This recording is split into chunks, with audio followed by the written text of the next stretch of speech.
Hello people and welcome back to the channel. The newest DLC for GTA Online has arrived on all platforms. As we've been promised, there are quite a few improvements. The Criminal Enterprise DLC did solid overhaul of 4 major criminal careers, payout improvements for all original heists, and also a solid payout improvement for all Doomsday heist acts. And the one thing that most of us eagerly awaited has finally arrived, the nerf of the Griefer's favorite tool, the Almighty Oppressor Mark II. And another thing that will make Lone Wolves even happier, now all sales can be done in solo type lobbies. And quite a few more things, so let's get started. This update is actually perfectly aligned with the launch of the next-gen version of the game and its instantly expanding experience for those who started to play GTA Online recently. So if you chose to be an executive, you get a new employee, new staff manager named Lupe.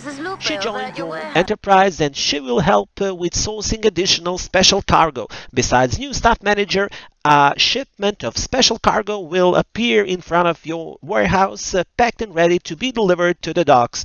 And, as I've already mentioned, all this can be done in a griefer-free environment.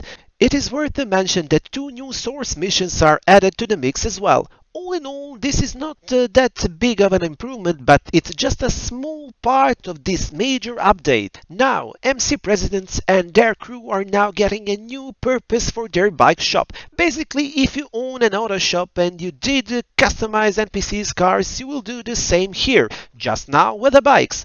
And another activity is also borrowed from a different property with very similar type of job nightclub managers already have.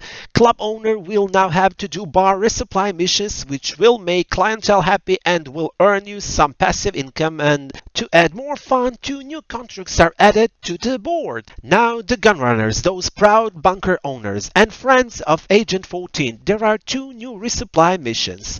It appears that Agent 14 finally managed to strike a deal with MU Nation, cause now you will have a daily mission to deliver goods to a random MU Nation store. Also, starting from today, you will be able to speed up research progress with a phone call to Agent 14 by sourcing data from a well-armed Mark. Nightclub owners also got a new contact, Johan. He will provide missions to source goods for your nightclub warehouse, while calling our old buddy Tony will launch club management promo missions. You will also be able to throw out troublemakers from your club and also to take care and deliver VIPs to safe locations to fight off their hangovers. So, to sum up this part of Criminal Enterprise DLC, not that big of a deal, but with a major change, a new possibility to sell your products in invite-only and similar solo-type lobbies, the entire economy got major overhaul. It is also very nice to see that Rockstar developers can listen to their community, at least the GTA part. Now about the heists overhaul. Well, not bad. More money is always welcome. The Fleeka job, Humane Labs raid, Prison Break and Series A funding finale payouts are increased by 75%, while the Pacific Standard job got 50% improvement of payout, and also all Doomsday Acts finales are increased by 50%. And also minimum cut is set to 15% right now. All maximum payouts are on screen right now, so now if we play the Pacific Standard hard, maximum payout is now $1,875,000, and if you keep 55% as a leader, your maximum take is now just over $1 million. Still not a contender to CAYO PERICO, but at least you will get some decent money. However, Doomsday Heist Act 3 finale, if played with one friend, can be a match to CAYO PERICO to a degree. Now, since I mentioned CAYO, there is a nerf of our favorite moneymaker in this DLC. The idea is to stop people from spamming CAYO PERICO heist and to play other modes, or much more likely to buy shark cards. Good luck with that, guys. So, what is nerfed? If you play solo, instead of 5 to 10 minutes cooldown, we will have 3 in-game days cooldown before we get a call from Pavel, actually a message. And after stealing a high-value primary target, similar one will be quite rare for the next 72 hours, real time, while the value of secondary targets will increase. I'm not sure how this works in practice though. And you will also be able to be caught more times before being kicked out of the CAYO. I don't see a reason for this, but not like it matters, I guess. Now, if the glitch still works, all this has no real purpose, of course. Now, there are many great general improvements, and the highlight is of course the nerf of the Devil's Bike Oppressor Mark II. Not just it will have less rockets, which are supposed to be less effective, but it will also have less countermeasures to use, and the cooldown between the use of countermeasures is increased.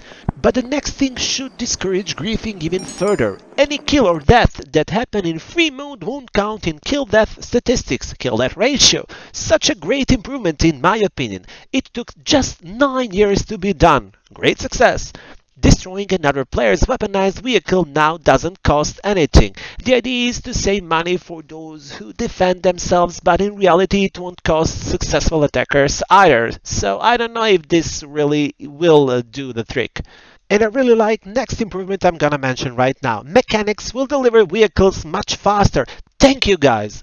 The Avenger and Mobile Operations Center will now be able to store and upgrade any vehicle that can fit, excluding Oppressor Mark II of course. Now, you will also be able to deliver security contracts to agency via helicopter or to walk in from the roof, rather than just being forced to enter through the front door. Also, your auto shop staff got driving license finally, so now they will deliver cars without damage much more often. But this is not all, guys. There are quite a few more great changes and improvements. We can now jog while inside casino, music locker and nightclub. This is great in my opinion also. We will also be able to buy all ammo at once via interaction menu. The best is yet to come. Now we can access snacks when weapon wheel is up, and snacks will be restocked after a failed mission happens, which is quickly restarted of course. And finally, we will be able to end Dave's call instantly. PC players got two great features: disable in-game chat and switching to invite-only lobby from pause menu without going to the story mode first. Console players will have improved browsing through Legendary Motorsport and Southern San Andreas autos. Now, all the vehicles with access to LS Car Meet will have an option to equip low grip tires. Race Creator will get numerous updates, and the best is anti-drift ghosting, an option to ghost players driving in the wrong direction. All races will also have increased payout by up to 50%. And same goes for all current adversary modes. There is increased payout for those who do their first sales, and reward is tripled. First sales and researches will also happen 3 times faster.